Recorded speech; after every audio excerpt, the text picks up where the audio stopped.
Yeah, but there was something that we talked about that you wanted to talk about. Share it with the people and let's address it and let's go into it. Yeah. Well, I want to talk about Huawei because this is the biggest story in China right now. Mhm. And this happened in conjunction with the Secretary of Commerce, Gina Raimondo, visiting China.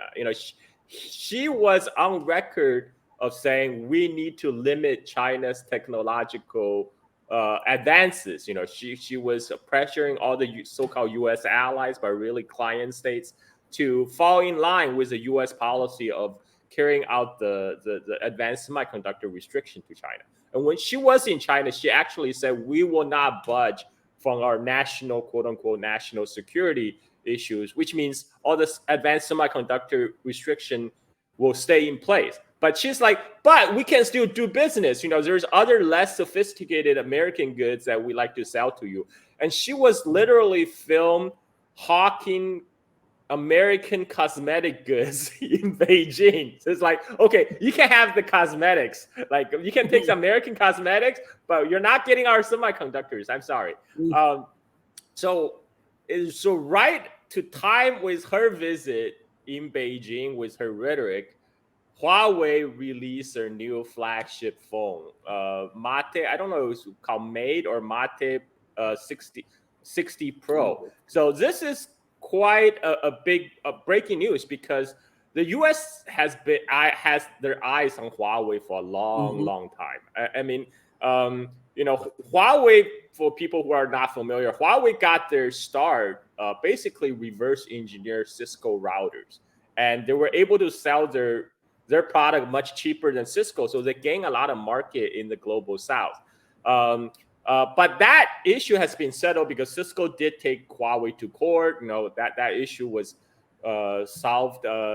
settled back in 2000. But what really alarmed United States was not the origin, the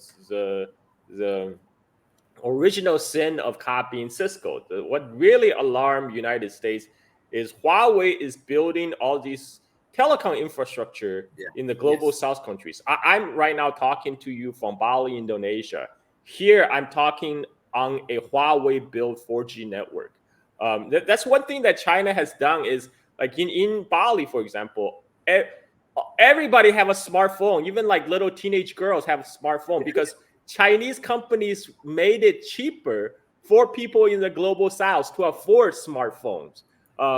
They made everything cheap and affordable. So like people in Southeast Asia, people in Africa, in South Asia, West Asia, everybody can afford a smartphone and they can get on the Huawei build 4G network to communicate with their friends. This is where Huawei get in trouble because U.S. accused Huawei of busting the Iran sanction when Huawei built out the telecom network in Iran. And this is why they had their proxy in Canada to arrest the daughter of Huawei founder, who is also the Huawei CFO, Meng Wanzhou. She's a daughter of the Huawei founder, and she's the CFO. And she was arrested, put under house arrest, and she was made to wear an ankle bracelet the whole time she was in Canada. I mean, just imagine if China does that to a Western CEO. Can you imagine if China arrests Elon Musk and make him wear an ankle bracelet? People will be calling for war in the United States. But this is what U.S. did. This is what U.S. and Canada did. But what really alarmed the United States is because Huawei rolled out their 5G. So now they are getting ahead. Huawei own a lot of patents on the 5G technology. Right. And that's when United States realized, oh, whoa, wait a minute. This is when some average Joe will say, oh, China, they steal everything from us. They stole 5G, so we don't have 5G in the United States anymore because Huawei stole it, right? So what really alarmed the United States is because as the 5G is getting rolled out across the world, Huawei is getting a lot of contract. They're getting contract to build out 5G network in Britain, in Germany, in Australia. And this is why the U.S. intelligence community get alarmed because the three-letter agencies, they have a back door to all these telecom providers. This is how U.S. can, they can tap German Chancellor Angela Merkel, right? Like, because they have their back door everywhere. But if Huawei is allowed to build these telecom networks in Britain, in Germany, in Australia, they're not going to get that back door anymore. That's not acceptable. It's like, so suddenly they say, oh, this is a national security issue, because for sure Chinese government is going to get a backdoor to Huawei, and then they're going to listen to all our friends, allies. So you have to stop what you're doing. You like, they tell Britain, like, you don't know what you're doing. Like, we know better than your national interest. We're telling you this is very dangerous. So it's actually forced countries like Britain to cancel their 5G contract with Huawei. And then they came out, try to kill Huawei, because Huawei is the flagship tech company in China. They are on the bleeding edge of the technology. One of the things is the Huawei require, because in the technology sector is a very diverse global supply chain. Back in the days when U.S. is talking up the spirits of the merits of free market, right? You're supposed to work according to that comparative advantage. You work on what's best, what you can produce more efficiently. So the global supply chain across the tech is very diverse. Like, for example, the Huawei, a lot of the Huawei equipment contained a lot of the American, South Korean, Japanese technology at the time. They source, for example, their chipset from Qualcomm.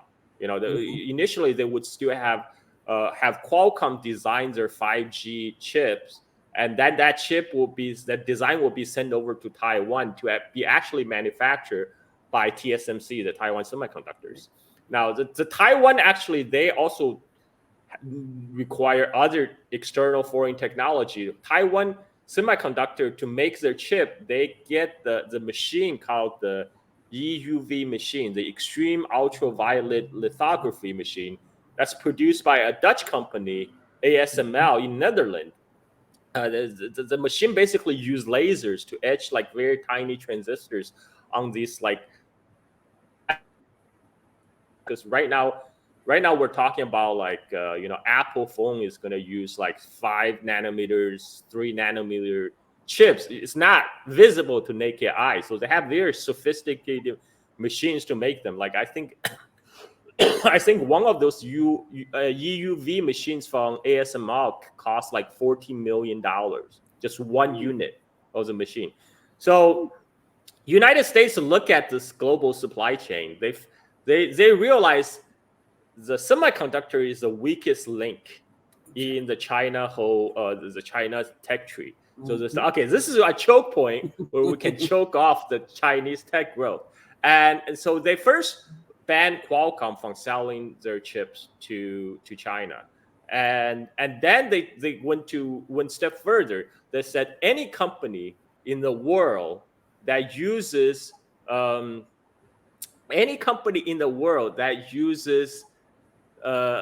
U.S. technology, any kind of U.S. technology, whether software, hardware, then you are not allowed to do business with China, or you're not allowed to sell to Huawei. So all these companies, whether TSMC in Taiwan or the ASML in the Netherlands or the Japanese companies, South Korean company, they all require a little piece of U.S. technology somewhere. So that prevents them. This is basically U.S. it is placing a global ban on Huawei. So you can't do so. Huawei cannot get Qualcomm chips from U.S. Huawei, they designed their own chip, the Kirin chip, to replace the Qualcomm chip. But even after they design it, they still cannot send it over to Taiwan to have it manufactured, because U.S. say that's a no-no anymore. So Huawei tried to buy machine from the Dutch company ASML to make the chip themselves, and that's what U.S. tell Netherlands, no, you cannot sell your machine to China anymore. So it's like a very harsh, very strict ban and it was designed to hold China back for generations. That there's an article in New York Times recently. They basically said this is a war. This is an economic war they're waging on China for the past 5 years. And in some effect, it did work because it killed off the Huawei cell phone business. Yeah.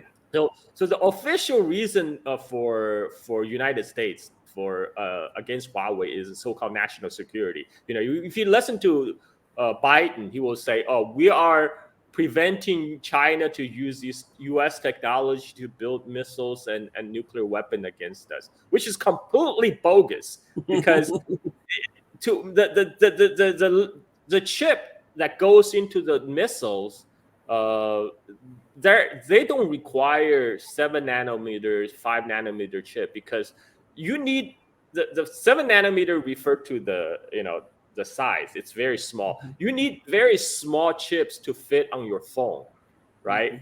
On missiles, there's no restriction on size. Right now, like 28 nanometer chip, which China can produce themselves, will just do fine on the ICBMs. And in fact, all the big missiles, they actually, it can't be too fine, to be too fragile. They have to be hardened against the radiation. So there's a different requirement for the military hardware. So China has no problem making semiconductors for their missiles and nuclear weapons. And this really, this whole ban is driven by, one is U.S. just want to stop China from progressing, but there's a former CEO, Eric Schmidt. He has contract with Pentagon with his own AI startup companies because his idea is AI is going to be the future. AI is going to be able to use AI to fight wars.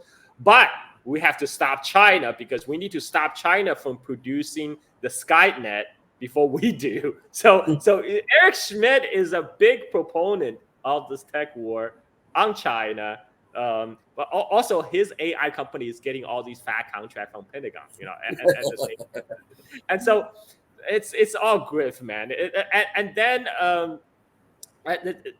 for AI, for training AI, for example, the GPT that everyone is familiar with, they do need the most advanced, fastest chip, and they require a lot of it, include basically they use a NVIDIA's chip, GPU, to train large models, and this is why U.S. also banned NVIDIA sale to China.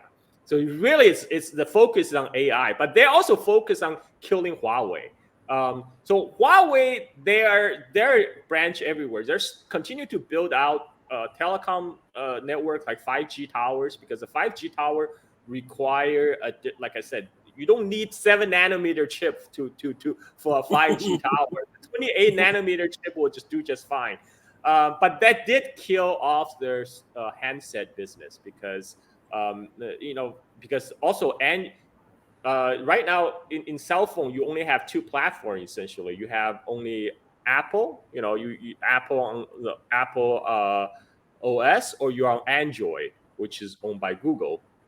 And the US made Google to kick off to withdraw the Android support for Huawei. So Huawei developed their own OS system called the Harmony OS, right? So Huawei basically had to build everything from scratch themselves to make sure it's like 100% Chinese made, so to get around the US sanction. And the biggest news recently is that they actually pull it off. They came out their new phone. It's amazing. I saw a lot of the demo, and it was sold out fast. Like in the 5 days, they sold 1 million units of their new latest flagship phone. It cost maybe like $900, which compared to like the top of the line Samsung and iPhone, it's still very much more affordable, and it's made with 100% Chinese made components. They actually did everybody in China, everybody in United States, as soon as they get their hands on the Mate 60 Pro, they start to take it down to go the cover to make sure it's 100% made in China. And now we have the verdict. It's 100% made in China. And how they were able to do it, Huawei already have a lot of the top level infrastructures. They already designed a Harmony OS to get around the Right. Android, and they designed their own keyring chips, so they don't need to rely on Qualcomm anymore.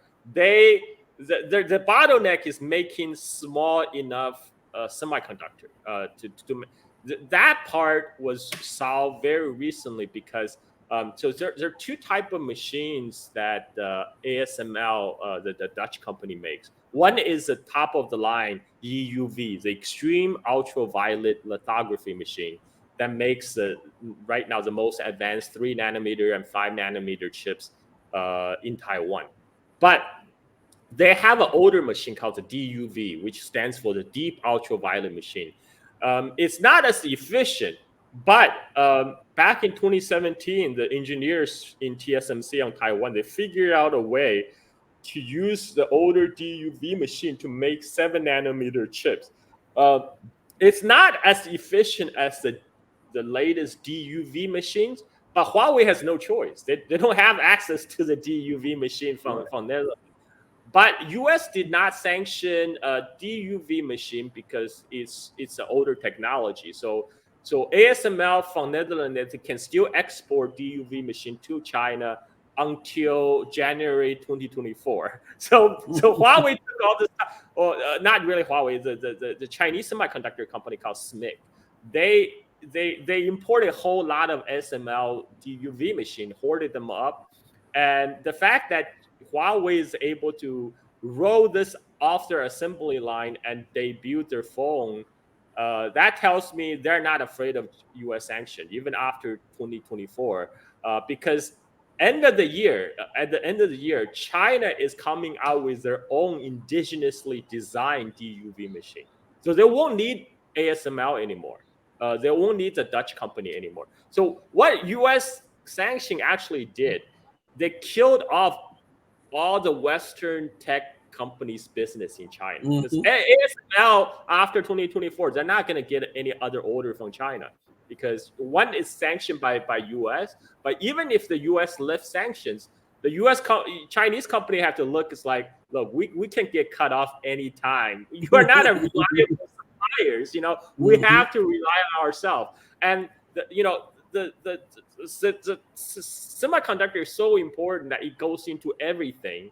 They cannot depend on an unreliable supplier. So for all the Chinese tech companies are now in this together. It's do or die. See, but before the U.S. sanction, China has spent years trying to indigenize their own semiconductor manufacturer through SMIC, but they're always a couple generations behind. One reason is because Huawei. Why do Huawei need to go with local suppliers when they can get it cheaper and more reliable product from TSMC or from Qualcomm, right? So the business always have the business reasons to go with the cheapest, most reliable source.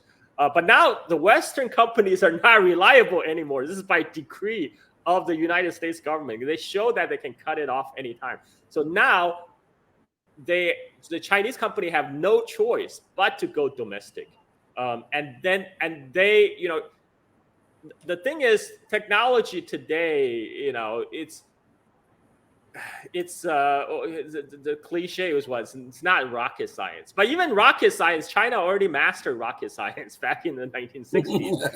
China, people don't realize is that China spent $400 billion plus every year to import chips from overseas. So China spent more money importing chips than importing oil.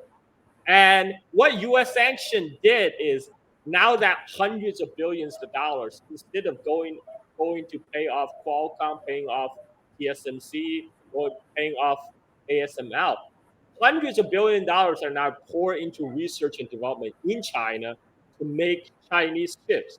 And that's what happened. And that this is a great success. There's a lot of copium from the Western tech analysts. There's to say, oh yeah, the 7 nanometer chips produced by by DUV machine. That's like a couple generations ago. That's like so 2019. That's 5-year technology.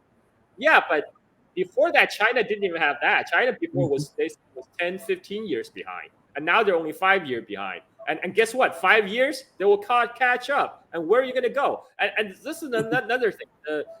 Right now, we're actually reaching the limit of Moore's law. So the Moore's law says every 6 months, you're going to pack more semiconductor on a piece of silicon. But right now we're getting to 5 nanometers, 3 nanometer territory.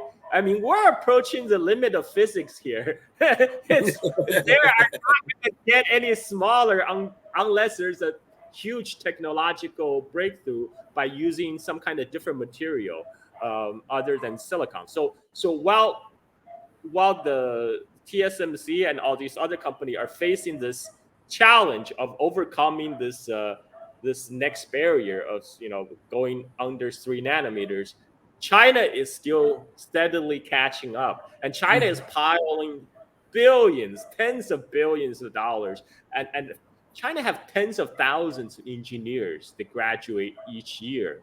They can throw shit tons of money and people. You know what? It's just gonna happen. It's just gonna happen. I mean, like, we're just talking about the timeline here. Whether it's gonna happen, 5 years from now, or 7 years from now, it's gonna happen. And once that happens, guess what? China no longer needs United States. If we can pick everything.